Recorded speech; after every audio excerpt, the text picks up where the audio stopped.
you had a fucking great day today. But you gotta make me a promise. On this last song, you gotta go fucking crazy for me. Are you ready? I can't fucking hear you. Are you ready? All aboard!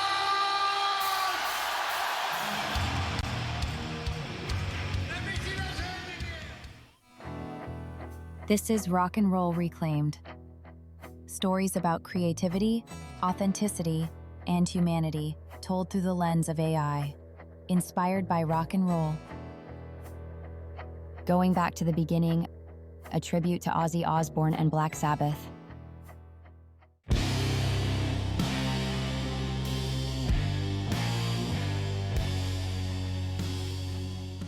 This show has had a number of different incarnations over the past few years, but I'm reactivating it today with a slightly new format because I think we're at an important point in time from a perspective of creativity and what it means to make stuff that has some meaning to it in the generative AI era. So I want to talk about that. In June, I activated this feed again with a tribute to Brian Wilson of the Beach Boys, a pioneer in rock and roll and what it means to be creative. Go back and check that out if you haven't. But we've since lost another legendary rock and roll figure, and I've been trying to think about how to talk about it. That audio you heard to start the show was Ozzy Osbourne, taken from his final performance at his Back to the Beginning concert, held on the 5th of July, 2025 in Birmingham, England. As of the time of recording this intro, marks 1 month since Back to the Beginning. I was lucky enough to be in attendance at the 10-hour concert event held at Villa Park in Birmingham. To honor and say goodbye to Ozzy Osbourne and Black Sabbath, the event featured dozens of artists from heavy metal, the genre that Black Sabbath helped define, and beyond, each there to pay tribute to the music and the legacy of Ozzy Osbourne. At the time, what we didn't know was that Ozzy would pass away just a little over 2 weeks later, something that I'm still having a little trouble getting through my head. Back to the Beginning was seen in person by more than 40,000 fans from Birmingham and beyond. I traveled from the U.S. Midwest, but in my row alone were fans from England, France, Israel, Poland, Croatia, and Japan. More than 5 million fans watched the pay-per-view broadcast. The event is reported to have raised more than $190 million US for charities including Birmingham Children's Hospital, Acorn Children's Hospice, and Cure Parkinson's. Ozzy was a Parkinson's sufferer. It was an incredible concert that brought together fans of Ozzy and Sabbath from all over the world. Beyond fan love, it was clear that the dozens of performing artists on the all-day bill had deep reverence, admiration, and love for Ozzy and the band he helped form, alongside Tony Iommi, Geezer Butler, and Bill Ward. I am a huge fan of Black Sabbath in all its incarnations, but particularly the Ozzy years. I'm not alone in considering the first few Sabbath records, as well as the first few Ozzy Osbourne solo records, to be milestones in heavy metal. Attending this event stretched my budget this year in terms of the ticket costs, travel costs, and the cost of time away from work, but I don't regret being there for a second, especially now. I'm thankful that I did it. It was one of the monumental music experiences of my life. As I was traveling home, I read a story about a new band that has been a viral hit on platforms like Spotify with their fresh take on 70s rock and roll. They're not real. The band is AI generated. Reaction to AI artists like this is decidedly mixed. Some hate it and refuse to listen to AI generated music, going so far as to jettison apps like Spotify in favor of media that distinguishes AI generated content from traditionally created music.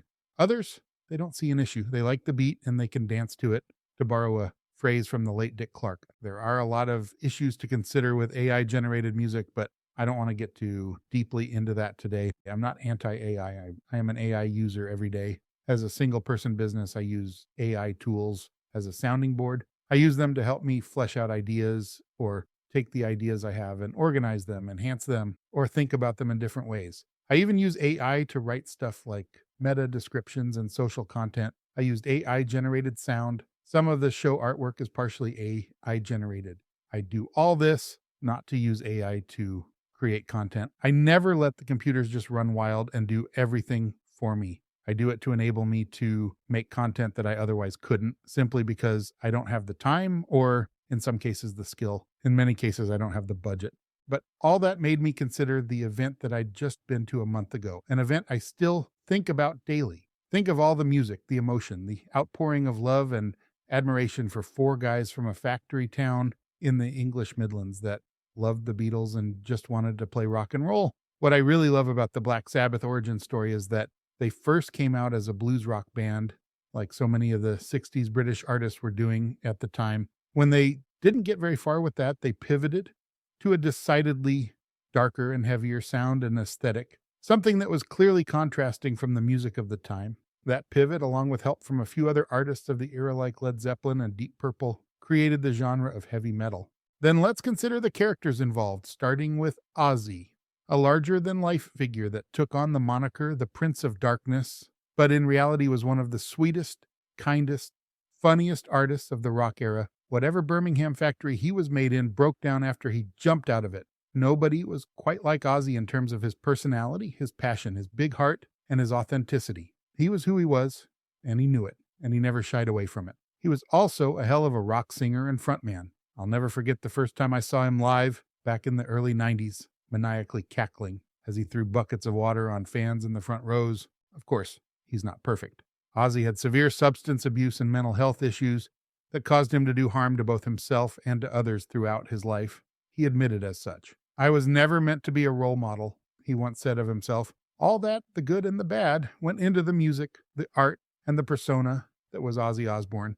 I also think of Bill Ward, the legendary drummer of Black Sabbath, who always marched to the beat of his own drum, pun intended. On the night of Back to the Beginning, Bill refused to leave his nice black t-shirt on for even the short 4-song set, despite it being a very comfortable 65 degrees Fahrenheit, and treating Birmingham and the world to a display of his 77-year-old torso. Geezer Butler told him he looked like Gollum from The Lord of the Rings. Bill had no idea who that was. Loved the guy. Speaking of Geezer, in addition to being a really cool, masterful, influential bassist, perhaps the quintessential heavy metal bassist outside of Lemmy or Steve Harris, he was also lyricist for many of the most classic Black Sabbath songs like War Pigs, Children of the Grave, and Paranoid. Songs that were not only great, but in many cases were about important issues of the time. I couldn't forget to talk about Sabbath guitarist Tony Iommi, who lost a couple fingertips working in a Birmingham factory and fashioned his own prosthetic fingertips that not only allowed him to play guitar, but helped him pioneer a style and heaviness that made him the king of the metal riff. I'll just add a couple more. Randy Rhoads, the virtuoso guitarist that helped Ozzy to break away from Black Sabbath's Large Dark Shadow in 1980 and lead him into a more modern metal sound. Randy would tragically die in a freak aircraft accident while on tour in 1982, and his legend has only grown since. And then Sharon Osbourne, Ozzy's wife and Ozzy's manager for decades, the daughter of former Sabbath manager Don Arden. In many ways, Sharon was the stereotypical aggressive, no-holds-barred rock and roll manager, sometimes pushing things too far and sometimes crossing ethical lines to help her clients, particularly Ozzy, achieve success. Of course, she did all that while at the same time being a woman, which automatically put her in a different category by misogynists in both fandom and in the music business. I should also simply bring up the Osbournes, the early 2000s reality TV show that brought us into the lives of the Osborne family. Despite all the trappings of reality TV and masterful editing and storytelling, that show gave us a glimpse into Ozzy's family life that amped up the parasocial relationship we all have with Ozzy, Sharon, Jack, and Kelly. It made it more emotional when we saw the family grieving in front of the Black Sabbath Bridge in Birmingham during Ozzy's funeral processional. The things that make up the story of Ozzy Osbourne, and of Black Sabbath, I suppose, could be approximated by generative AI tools. But when you put it all together, the origins, the characters, the outside influences, the context, and the time, 55 years of time since we first heard those booming, heavy, doom-inducing riffs underneath that soaring, powerful, somewhat abrasive but distinct and beloved voice. It made something special. It cemented Ozzy and Black Sabbath into the lives of their fans all over the world forever. I can whip up kind of a compelling song that works for people who use music as background sound. Maybe one day new tech advancements will change this, but right now, only living, breathing, stupid, crazy, passionate people can make art that becomes legendary. That's not just limited to Ozzy. Substitute the Velvet Underground, substitute David Bowie or Iggy Pop, substitute Nirvana, substitute Taylor Swift, Billie Eilish, substitute Van Gogh or Jackson Pollock, substitute Oscar Wilde or Ernest Hemingway. Again, this is not an anti-AI post, as I am very much an AI enthusiast and an active daily user of these great tools, but that's what they are. And even as they get better and more human seeming, they're tools that, when used to enhance what we can do as people, are very powerful. The things that make great artists great isn't just the art. It's the context. It's the internal and external influences. It's the time involved. All these things come together to produce great creative work. I could be wrong, but my guess is that we won't be in an English football stadium saying thank you to an AI rock band after a long, storied 50-plus year career. So let's go back to the beginning, to steal a phrase, and focus on the things that are meaningful, creative, and connecting. I don't intend for this to be a memorial, only a tribute, a thank you, and perhaps a carrier of inspiration. We don't have to be the next Ozzy Osbourne, but being intentional about the creative process can help us to make things that are really meaningful. Thank you, Ozzy Osbourne, for being a part of my life since I was a teenager, first getting into rock and roll music. I know you'll be with me for years to come.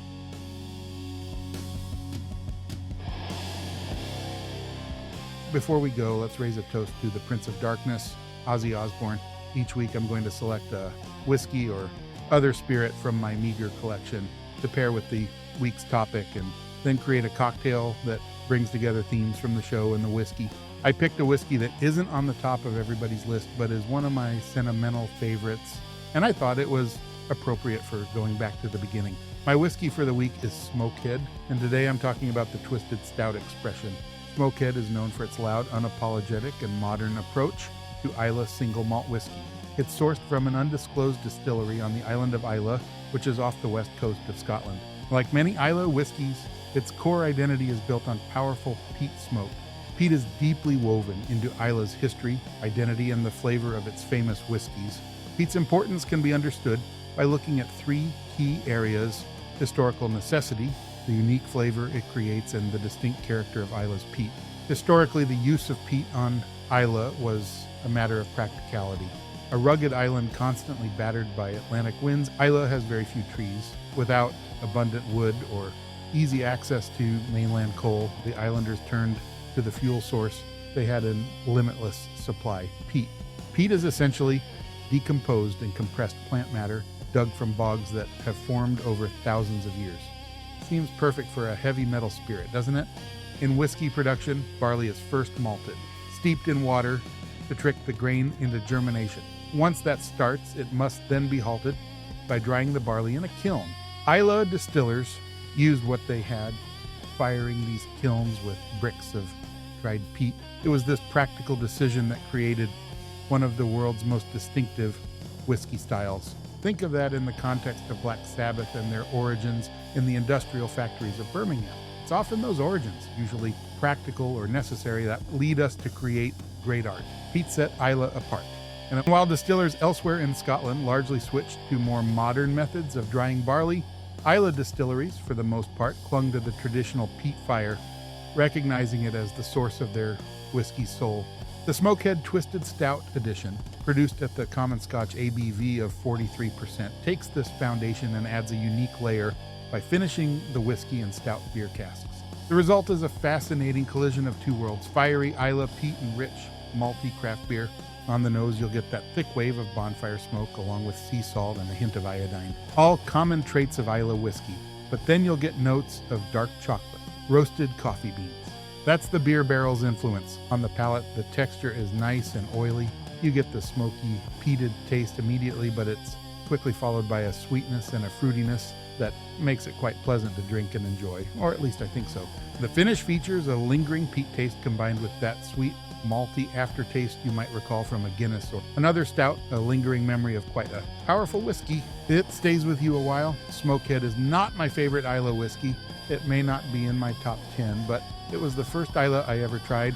Not this expression, but their rock edition back in 2016 in Edinburgh. Since then, I've gone through the list of Islay whiskeys, and I have many more that I would consider my favorites, to the point where Islay whiskeys have become my favorite global whiskey category. I've got a soft place in my heart for Smokehead, because that's what got me started. If a neat whiskey isn't your taste, let's try it in a cocktail. With a few exceptions, peated whiskey isn't necessarily common in cocktails, but people go to great lengths to take an old-fashioned and introduce smoke into it. I say, why don't we just skip that and start with a whiskey that's already got those smoky characteristics? So this is the cocktail I've named Into the Void in honor of Black Sabbath and Ozzy Osbourne. It's essentially a blackberry old-fashioned with peated whiskey instead of a bourbon or rye. Into the Void. 2 ounces of your favorite Isla whiskey, 1 ounce of blackberry syrup. You can also use blackberry jam, either homemade or store-bought. 2 to 3 dashes of bitters. Garnish with an orange peel and a couple of deep red syrupy cherries, like Luxardo, as well as a little of the syrup. Don't use the bright red cocktail cherries. That's far too bright for this dark, smoky drink. Muddle the syrup or jam, bitters, and you could even add one of those cherries in the bottom of a mixing glass. Fill the glass with ice, then add the whiskey and stir until well chilled. Strain it into a cocktail glass with ice, then add your garnishes. Drop your turntable needle on Master of Reality or another Sabbath or Ozzy Osbourne classic record, and enjoy your dark purple, sweet, smoky cocktail. I'm no mixologist, but I made this one last night and I loved it. If you're new to Ozzy and Black Sabbath, I've included a playlist of 40 of my favorite Ozzy Osbourne tracks from his entire career, both with Sabbath and as a solo artist. I'm also including a link to my favorite Black Sabbath album, which at the time of publishing, this is 1973's Sabbath Bloody Sabbath. Sometimes that changes for me between a couple of other albums. You'll also find my favorite Ozzy solo album, which is his second album and the last album to feature Randy Rhoads on guitar, Diary of a Madman. For more, visit us at rockandrollreclaimed.com. You can also connect with us on social platforms like Blue Sky, Threads, YouTube, and LinkedIn. Generative artificial intelligence was used to support the creation of this show, including much of the background sound, music, and podcast imagery. The creative ideas, inspiration, writing, editing, and direction of this work are human. Thanks for listening.